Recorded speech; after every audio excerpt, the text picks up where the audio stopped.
Okay, so I'm out and about trying to find somewhere nice to eat lunch again, and end up back here at Hal Park, as you probably recognize. And on my way in, I saw something that made me have to stop and hop out for a moment. That's one of these big white birds.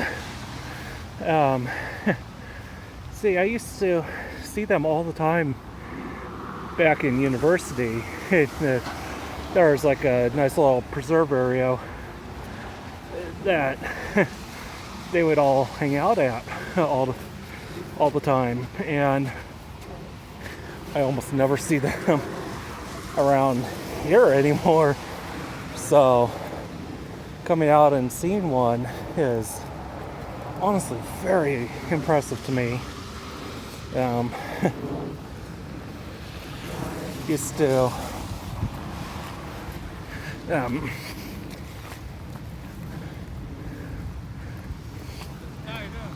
yeah.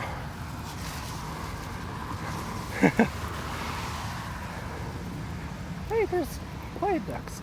Oh, there it goes. Darn. Okay, I've never seen one in a tree before. It's way out there in a tree, but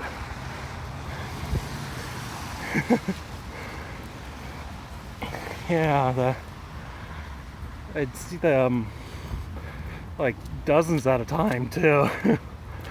And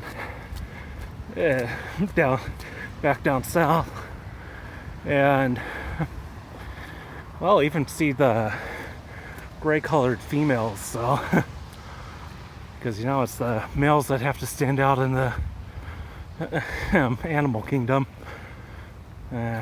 Don't see it anymore. Oh well. So here's some geese to close out on, but that was a really cool thing to see today.